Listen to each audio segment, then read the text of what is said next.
നമസ്കാരം, ഡ്രൈവിൻ്റെ പുതിയൊരു വീഡിയോയിലേക്ക് എല്ലാവർക്കും സ്വാഗതം. ഇന്ന് നമ്മുടെ കൂടെ ഉള്ളത് ഒരു കൊമേഴ്ഷ്യൽ വെഹിക്കിളാണ്. ഇസുസു എന്ന ജാപ്പനീസ് കമ്പനിയുടെ ഒരു പിക്കപ്പാണ് ഇന്ന് നമ്മൾ റിവ്യൂ ചെയ്യുന്നത്. ഇസുസു എന്നുള്ളത് ശരിക്കും ഡീസൽ എഞ്ചിൻ രാജാവ് എന്നറിയപ്പെടുന്ന ഒരു കമ്പനിയോടെയാണ്. 1916 മുതൽ ഉള്ളൊരു കമ്പനിയാണ് ഇസുസു എന്നുള്ളത്. നമ്മുടെ കൂടെ എന്നുള്ളത് ഇസുസു റിവാർഡ് NP എന്നുള്ളൊരു മോഡലാണ്. ഇതാണ് ഏറ്റവും പുതിയ 2021 ഇസുസു റിവാർഡ് NP എന്നുള്ളൊരു മോഡൽ. ഇതൊരു റെഫ്രിജറേറ്റർ പിക്കപ്പാണ്. ഇന്ന് ഈ വാഹനത്തിൻ്റെ വിശേഷങ്ങളാണ് നമ്മൾ ഡെസേർട്ട് ഡ്രൈവിലൂടെ അറിയാൻ പോകുന്നത്. എല്ലാ കൂട്ടുകാർക്കും നമ്മുടെ പുതിയൊരു വീഡിയോയിലേക്ക് സ്വാഗതം.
ഇതാണ് നമ്മുടെ ഏറ്റവും പുതിയ 2021 ഇസുസു N സീരീസിൽ പെട്ട ഇസുസു റിവാർഡ് NP എന്നുള്ള മോഡൽ.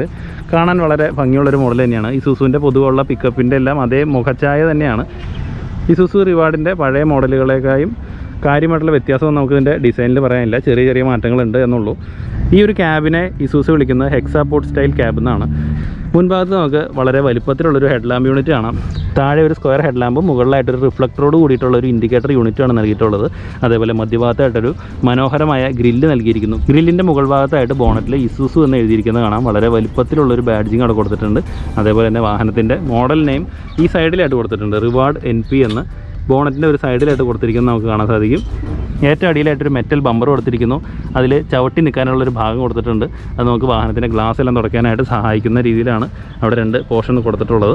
വളരെ വലുപ്പത്തിലുള്ളൊരു വിൻഷീൽഡ്, അതിൽ വൈപ്പേഴ്സ് കാണാം. തൊട്ട് താഴെയായിട്ട് വൈപ്പർ വാഷറിൻ്റെ നോസിൽസ് നമുക്ക് കാണാൻ സാധിക്കും. സൈഡ് പ്രൊഫൈലിലേക്ക് വരുമ്പോൾ നമുക്ക് വളരെ വലുപ്പത്തിലുള്ളൊരു ORVM കാണാം.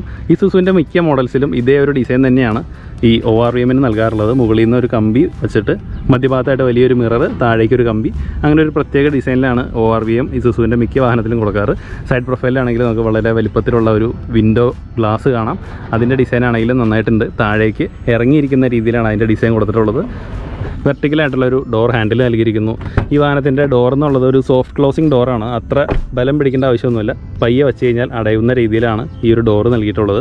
അതേപോലെ തന്നെ നല്ല ബിൽഡ് ക്വാളിറ്റി ഉള്ളൊരു മോഡൽ തന്നെയാണ്. നമുക്കിന്ന് ഈ വാഹനം റിവ്യൂവിനായിട്ട് തന്നിട്ടുള്ളത് ഡിബയിലുള്ള ഫുജേറ ഡിബയിലുള്ള ഈസ്റ്റേൺ വെജിറ്റബിൾസ് ആണ്. അവർക്കുള്ള നന്ദി അറിയിക്കുന്നു. താഴേക്ക് വരുമ്പോൾ ഒരു ഇൻഡിക്കേറ്റർ കാണാം. അതേപോലെ താഴെയായിട്ടൊരു സ്റ്റെപ്പ് ബോർഡ്, അവിടെ ഒരു റിഫ്ലക്ടർ കൊടുത്തിരിക്കുന്നു. ഒരു സ്റ്റെപ്പാണ് ഈ വാഹനത്തിൽ നൽകിയിട്ടുള്ളത്. കാരണം അത് അത്ര വലിപ്പമുള്ളൊരു വാഹനമൊന്നുമല്ല. അതുകൊണ്ട് തന്നെ ഒരു സ്റ്റെപ്പ് ബോർഡ് കൊടുത്തിരിക്കുന്നത് നമുക്ക് ഇവിടെ ആയിട്ട് കാണാൻ സാധിക്കും. ബ്ലാക്ക് കളർ വീലാർച്ചാണ് നൽകിയിട്ടുള്ളത്. വീലാർച്ചിൻ്റെ അതേ ഒരു ഡിസൈനോട് ചേരുന്ന രീതിയിലുള്ള ഒരു ബോഡി ലൈൻ ഡോറിലൂടെ പോയിരിക്കുന്നത് കാണാനായിട്ട് വളരെ ഭംഗിയായിട്ടുണ്ട്. 215/75 R 17.5 എന്ന പ്രൊഫൈലുള്ള ടയറാണ് ഈ വാഹനത്തിൽ ഉപയോഗിച്ചിട്ടുള്ളത്. ഈ വാഹനത്തിൽ നമുക്ക് നേരത്തെ നമ്മൾ ക്യാൻഡറിൽ കണ്ട പോലെ തന്നെ 6 വീൽനെട്ടെല്ലാം കാണാം. പിന്നെ ഈ ടയറാണെന്നുണ്ടെങ്കിലും ട്യൂബ്ലെസ് ടയറാണ്. തൊട്ട് പിന്നിലേക്ക് വരുമ്പോൾ നമുക്കിവിടെ കൂളൻറ്റിൻ്റെ ടാങ്ക് കാണാം. എയർ ഫിൽറ്റർ, അതിൻ്റെ സ്നോർക്കൽ മുകളിലേക്ക് കൊടുത്തിരിക്കുന്നു. ഇവിടെയായിട്ട് സൈഡ് റെയിൽസ് എല്ലാം കൊടുത്തിരിക്കുന്നത് കാണാം. അതിലേക്ക് നോക്കുമ്പോൾ നമുക്കവിടെ ഷാസി കാണാം. സൈലൻസർ പൈപ്സ് എല്ലാം അതിലൂടെ പോയിരിക്കുന്നത് കാണാം. ഇപ്പോൾ ബോഡി കെട്ടിയിരിക്കുന്നതുകൊണ്ട് തന്നെ നമുക്ക് കാര്യമായിട്ട് അത് കാണാൻ സാധിക്കില്ല. ഇവിടെ ഡീസൽ ടാങ്ക് കൊടുത്തിരിക്കുന്നത് കാണാം. 100 ലിറ്റർ കപ്പാസിറ്റിയാണ് ഈ ടാങ്കിനുള്ളത്. കാണുമ്പോൾ ചെറുതായിട്ട് തോന്നുമെങ്കിലും 100 ലിറ്റർ കപ്പാസിറ്റി ഉണ്ട് ഇതിന്. ഇത് വെജിറ്റബിൾ കമ്പനിയുടെ വാഹനം ആയതുകൊണ്ട് തന്നെ ഇതൊരു റെഫ്രിജറേറ്റർ പിക്കപ്പാണ്. അപ്പോൾ അതിൻ്റെ ബോക്സ് ബോഡി നമുക്ക് ഇവിടെ കാണാം. ഏറ്റവും മുകളിലായിട്ട് അതിൻ്റെ റെഫ്രിജറേറ്റർ യൂണിറ്റ് കാണാം. അപ്പോൾ ഈ ബോക്സ് ബോഡി എല്ലാം അഡീഷണൽ ആയിട്ട് വയ്ക്കുന്നതാണ്. അൽ ഫുറാത്ത് എന്ന കമ്പനിയാണ് ഈ ബോഡി പണിതിട്ടുള്ളത്. അതിൻ്റെ ഒരു വലിയ ഡോറ് ഈ സൈഡിലായിട്ട് കാണാം. സൈഡിൽ റിഫ്ലക്റ്റേഴ്സ് എല്ലാം കൊടുത്തിട്ടുണ്ട്. അതേപോലെ ഇവിടെ വരുമ്പോൾ ഈ ടയറിൻ്റെ മുകളിലുള്ള ഈ വീലാർച്ച ആണെങ്കിലും ഈ ബോഡി പണിതിട്ടുള്ള കമ്പനിയിൽ നിന്ന് ഫിക്സ് ചെയ്തിട്ടുള്ളതാണ്. അതിൻ്റെ ബാഡ്ജിങ് എല്ലാം നമുക്ക് സൈഡിൽ കാണാം. ഈ ഭാഗത്തായിട്ടൊരു ബുഷ് കൊടുത്തിരിക്കുന്നത്. ഇതെന്താണെന്ന് വെച്ച് കഴിഞ്ഞാൽ ഈ പിന്നിലെ 2 ഡോറ് നമുക്ക് ഓപ്പൺ ചെയ്തിട്ട് അവിടെ ഫിക്സ് ചെയ്യാൻ വേണ്ടിയിട്ടാണ്. അപ്പോൾ അവിടെ ബോഡിയോട് തട്ടാതിരിക്കാനായിട്ടുള്ളൊരു ബുഷും അതേപോലെ തന്നെ ലോക്ക് ഇട്ട് വയ്ക്കാനായിട്ടുള്ളൊരു പോർഷൻ നമുക്കിവിടെ കാണാം. പിന്നിലേക്ക് വരികയാണെന്നുണ്ടെങ്കിൽ 2 വലിയ ഡോറുകൾ കാണാം. മുകളിൽ 2 റിഫ്ലക്റ്റേഴ്സും ചെറിയ 2 ലൈറ്റും കൊടുത്തിട്ടുണ്ട്. പിന്നിലെ ഏറ്റവും താഴെയായിട്ട് ചവിട്ടി കയറാവുന്ന രീതിയിലുള്ളൊരു ബമ്പർ കൊടുത്തിട്ടുണ്ട്. അതായത് നമുക്ക് ഈ വാഹനത്തിൻ്റെ അകത്തേക്ക് സ്റ്റെപ്പിൻ ചെയ്യാനായിട്ട് ഇവിടെ ചവിട്ടി കയറാൻ സാധിക്കും. അതിനുള്ളൊരു പോർഷൻ ഇവിടെ നൽകിയിട്ടുണ്ട്. അപ്പോൾ ഇത് ഓപ്പൺ ചെയ്ത് കഴിഞ്ഞാൽ ശരിക്കും ഈ വാഹനത്തിൻ്റെ ലോഡിംഗ് ഏരിയയാണ്, അല്ലെങ്കിൽ ആ ഒരു ഫ്രീസർ ബോക്സാണ്. ഇസുസുവിൻ്റെ ആ ഒരു തനതായ ടൈൽ ലാംപ്സ് നൽകിയിരിക്കുന്നു. അതുപോലെ നമ്പർ പ്ലേറ്റിൻ്റെ സൈഡിലായിട്ട് നമുക്ക് ചെറിയൊരു ലൈറ്റ് കാണാൻ സാധിക്കും. ഡ്രൈവർ സൈഡിലാണെങ്കിലും ബോഡിയിലൊരു ഡോർ കൊടുത്തിരിക്കുന്നത് കാണാം. അതേപോലെ തന്നെ തൊട്ട് താഴെയായിട്ട് ഒരു ഫയർ എക്സ്റ്റിങ്വിഷറും അതുപോലെ തന്നെ 2 ബാറ്ററിയും കൊടുത്തിരിക്കുന്നു.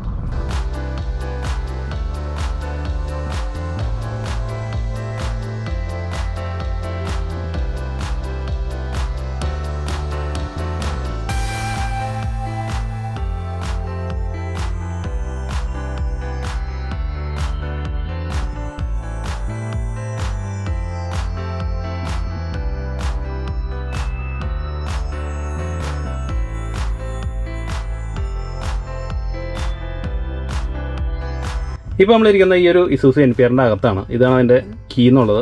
ഇത് ശരിക്കും മാസ്റ്റർ കീ അല്ല, ഇതൊരു സെപ്പറേറ്റ് കീ നൽകുന്നതാണ്. അതിലും ഇസൂസു എന്നുള്ള ബാഡ്ജിങ്ങെല്ലാം നമുക്ക് കാണാം. നമുക്ക് ആദ്യം തന്നെ ഇതൊന്ന് ഓണാക്കി നോക്കാം. ഓണാക്കുമ്പോൾ ഒരുപാട് വാർണിംഗ് ലാംപ്സ് എല്ലാം നമുക്ക് കാണാം. വളരെ ബേസിക് ആയിട്ടൊരു ഇൻസ്ട്രുമെന്റ് ക്ലസ്റ്ററാണ് ഈ ഒരു വാഹനത്തിൽ നൽകിയിട്ടുള്ളത്. 2 വലിയ ഗേജുകളിൽ നമുക്ക് ടാക്കോമീറ്ററും സ്പീഡോമീറ്ററും കാണാൻ സാധിക്കും. 2 സൈഡിലുമായിട്ട് ഫ്യൂവൽ ഗേജും ടെമ്പറേച്ചർ ഗേജും നൽകിയിരിക്കുന്നു. ഈ ഒരു സ്പീഡോമീറ്ററിൻ്റെ താഴെയാണെങ്കിൽ ചെറിയൊരു ഡിജിറ്റൽ ഡിസ്പ്ലേയിലൂടെ നമുക്ക് ട്രിപ്പ് മീറ്ററും ഓഡോമീറ്ററും അറിയാൻ സാധിക്കും. പിന്നെ കുറച്ച് വാർണിംഗ് ലാംപ്സ് നൽകിയിട്ടുണ്ടെന്നല്ലാതെ വേറെ ഡീറ്റെയിൽസ് ഒന്നും ഈ ഒരു ക്ലസ്റ്ററിൽ നൽകിയിട്ടില്ല. സ്റ്റിയറിംഗ് വീൽ ആണെങ്കിലും വളരെ ബേസിക് ആയിട്ടുള്ളൊരു രീതിയിലാണ് നൽകിയിട്ടുള്ളത്. ഇവിടെ നമുക്ക് ഇസുസു എന്ന ബാഡ്ജിങ് കാണാം. അതേപോലെ ഹോണും ഇവിടെ തന്നെ നൽകിയിട്ടുണ്ട്. എയർ ബാഗ് ഒന്നും ഇല്ലാത്ത മോഡലായതുകൊണ്ട് തന്നെ എയർ ബാഗ് കാര്യങ്ങളുടെ മാർക്കിംഗ് ഒന്നും ഇവിടെ കാണുന്നില്ല. സെൻട്രൽ കൺസോളിലാണെങ്കിലും വെർട്ടിക്കലായിട്ടുള്ള AC വെൻസ് നൽകിയിരിക്കുന്നു. അതേപോലെ ഒരു ടച്ച് സ്ക്രീൻ ഇൻഫോർടൈൻമെന്റ് സിസ്റ്റം നൽകിയിട്ടുണ്ട്. അതിൻ്റെ താഴെയായിട്ട് ACയുടെ കൺട്രോൾസ് നൽകിയിരിക്കുന്നു. പിന്നെ ഹസാർഡ് ലാമ്പും തൊട്ട് താഴെയായിട്ട് നമുക്ക് കാണാൻ സാധിക്കും. ഡാഷ്ബോർഡിൻ്റെ അടിയിലായിട്ട് ഇവിടെ ഒരു 12 വോൾട്ട് സോക്കറ്റ് കാണാം. അതിൻ്റെ താഴെയായിട്ട് ഒരു ഓക്സിലറി USB ജാക്ക് കാണാം. അത് അടച്ചു വയ്ക്കാവുന്ന രീതിയിലാണ്. അതേപോലെ ഈ സൈഡിലേക്ക് നോക്കുകയാണെങ്കിൽ ഇവിടെ ആണെങ്കിൽ ഒരു USB ജാക്ക് കാണാം. ഒരു ചെറിയ ഹുക്ക് നൽകിയിരിക്കുന്നു. അതേപോലെ ചെറിയ ATM കാർഡോ അല്ലെങ്കിൽ എന്തെങ്കിലും കാർഡെല്ലാം ഇട്ട് വയ്ക്കാൻ പാകത്തിനുള്ള ഒരു സ്ലോട്ട് ഇവിടെയായിട്ട് നൽകിയിട്ടുണ്ട്. ഈ ഒരു ഇൻഫോർടൈൻമെന്റ് സിസ്റ്റത്തിന്റെ സൈഡിലായിട്ട് ഒരു വലിയ സ്റ്റോറേജ് ഏരിയ നൽകിയിട്ടുണ്ട്. 2 തട്ടുകളായിട്ട് 2 സ്റ്റോറേജ് ഏരിയ ഇവിടെ നൽകിയിട്ടുണ്ട്. ഈ കൊടുത്തിരിക്കുന്നത് പിന്നിലെ ആ ഒരു റെഫ്രിജറേറ്ററിന്റെ കൺട്രോൾസ് ആണ്. അതിന്റെ ഒരു ഡിജിറ്റൽ ഡിസ്പ്ലേ നമുക്ക് ഇവിടെയായിട്ട് കാണാം. അതിന്റെ സൈഡിലും വെർട്ടിക്കൽ AC വെൻസ് കാണാം. താഴെയായിട്ട് അടച്ചു വെക്കാവുന്ന രീതിയിൽ കപ്പ് ഹോൾഡേഴ്സ് നൽകിയിരിക്കുന്നു. കോ ഡ്രൈവർ സൈഡിലാണെങ്കിൽ മുകളിലേക്ക് തുറക്കുന്ന രീതിയിൽ ഒരു ഗ്ലൗ ബോക്സ് നൽകിയിട്ടുണ്ട്. അത്യാവശ്യം സാധനങ്ങൾ വയ്ക്കാൻ പാകത്തിനുള്ളൊരു സ്റ്റോറേജ് തന്നെയാണിത്. ഡ്രൈവർ സൈഡിലാണെങ്കിലും ഓവർ ഹെഡ് ട്രേ കാണാം. ഇതിൽ നമുക്ക് ഫയൽ കാര്യങ്ങളെല്ലാം വയ്ക്കാം. അതേപോലെ ഇവിടെ ഒരു സൺ ബ്ലൈൻഡ് കൊടുത്തിട്ടുണ്ട്. ഈ സൈഡിലാണെങ്കിലും കോ ഡ്രൈവർ സൈഡിലാണെങ്കിലും ഇതേപോലെ തന്നെ ഒരു സൺ ബ്ലൈൻഡും ഒരു ഓവർ ഹെഡ് ട്രേയും കൊടുത്തിട്ടുണ്ട്.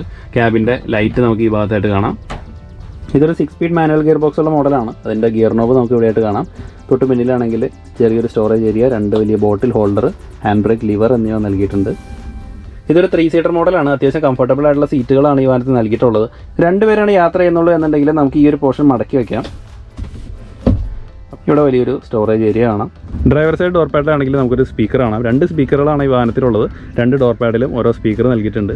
അതേപോലെ ഇവിടെയാണെങ്കിൽ ഒരു സ്റ്റോറേജ് ഏരിയ, പിന്നെ മുകൾ ഭാഗത്ത് ചെറിയൊരു സ്റ്റോറേജ് ഏരിയ, പവർ വിൻഡോയുടെ സ്വിച്ചസ് ഇവിടെ കാണാം. ഒരു ഡോർ ഹാൻഡിൽ നൽകിയിരിക്കുന്നു. അടച്ചു വയ്ക്കാവുന്ന രീതിയിലൊരു ആഷ് ട്രേയും ഈ വാഹനത്തിൽ നൽകിയിട്ടുണ്ട്.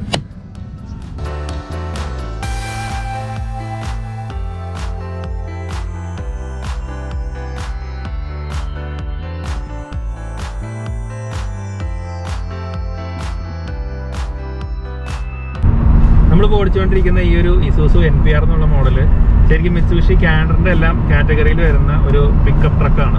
ഇതൊരു 4 cylinder turbo charged diesel engine ഉള്ളൊരു മോഡലാണ്. ഇസൂസുവിൻ്റെ എഞ്ചിനെ കുറിച്ചിട്ട് നമ്മൾ കാര്യമായിട്ടൊന്നും പറയേണ്ട ആവശ്യമില്ല. കാരണം വളരെ നല്ല എഞ്ചിനുകൾ നിർമ്മിക്കുന്ന ഒരു കമ്പനിയാണ് ഇസൂസു എന്നുള്ളത്. ജാപ്പനീസ് വാഹന നിർമ്മാതാക്കളാണ് ഇസൂസു.